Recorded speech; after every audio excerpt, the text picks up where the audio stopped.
Hello friends, જાનકીના રસોડામાં તમારું સ્વાગત છે।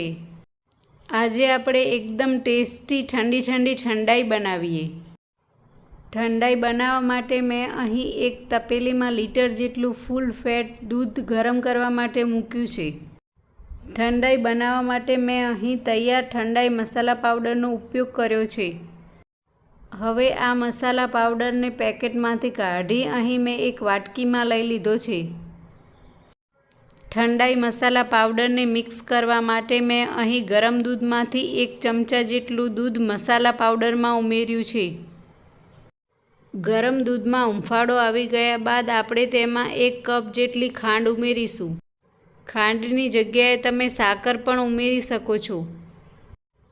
ઠંડાઈ મસાલા પાવડરને ગઠ્ઠા ન રહે એ રીતે બરાબર ચમચાની મદદથી દૂધમાં મિક્સ કરી લઈએ।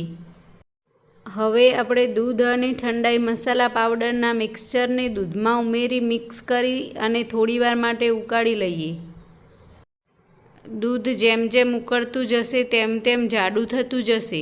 લાસ્ટમાં આપણે તેમાં વાટેલા કાજુ અને બદામના ભૂક્કાને ઉમેરીએ। હવે ગેસ બંધ કરી આ મિશ્રણને થોડીવાર રૂમ ટેમ્પરેચર પર આવે ત્યાં સુધી બહાર ઠંડુ થવા દઈશું અને ત્યાર પછી તેને અડધો કલાક માટે ફ્રીજમાં મૂકી દઈશું।